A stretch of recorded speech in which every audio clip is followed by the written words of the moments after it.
Hey, Restore Church family, this is Jim. I just want to bring you a quick little history lesson today. Today's the Cinco de Mayo, the 5th of May, which is kind of important for me because number one, I used to think I was Mexican. I'm not. And secondly, because I kind of like to pull for the underdog. I like to root for the little guy. I think I got that from my dad. And this history of this day comes out of that. And I know it's a weird day because it's the 5th of May, Cinco de Mayo. It lands on Taco Tuesday, but it's all kind of slowed by this virus called Corona. Interesting. However, we can still celebrate the little guy today because that's what this is all about. I'm actually wearing my little guy t-shirt. This is my John Adams t-shirt that my son-in-law Tim gave me, also a little guy, and so we celebrate him today as well. Just kind of thinking about that. That's my way of showing justice and fairness and mercy to others around me today. Let me tell you a little bit about the history of Cinco de Mayo. This holiday came out of a pretty big war in the 1860s. It was called the Franco-Mexican War from 1861 to 1867.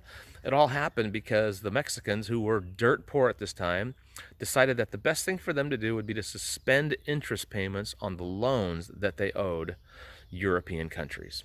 Well, said European countries, France, Spain, UK, did not like that plan as much as the Mexicans did, and so they sent the French over to attack them. At this time in 1861, this was actually a great time because the Americans would not have allowed this invasion except for the fact that they were involved in their own little war called the Civil War, 1861 also. So the French came in. At this time, the French had one of the biggest, most powerful armies in the world.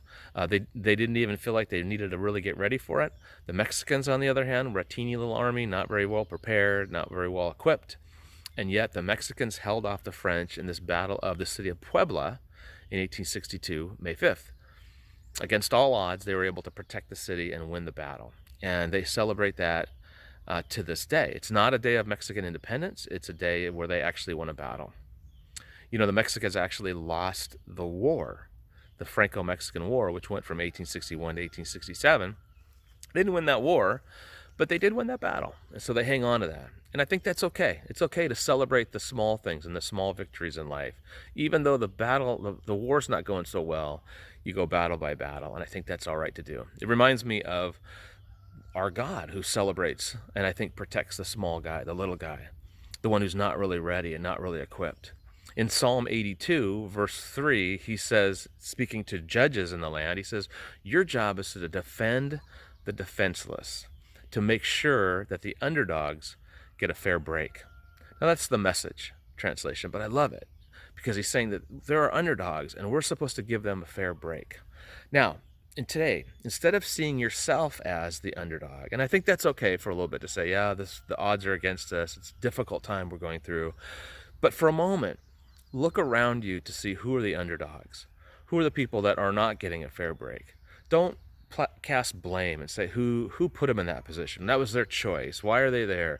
Instead, look at yourself as a person that God has appointed to give them a fair break, to defend the defenseless.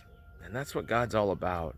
That's the kind of rooting that God does, is he is on the side of the little guy, the one who's not, the odds are stacked against him. So if you want to know where you are in the battle, instead of looking down on others who don't have it together, maybe they're in the wrong. Instead, look and see, where's God? Who's God rooting for? And get on his side today. Find a way to show mercy, to show support, to show defense, to help people who maybe don't deserve it, but in your mind, but they're the underdogs. And then go get a taco later and celebrate the victory. Have a great day.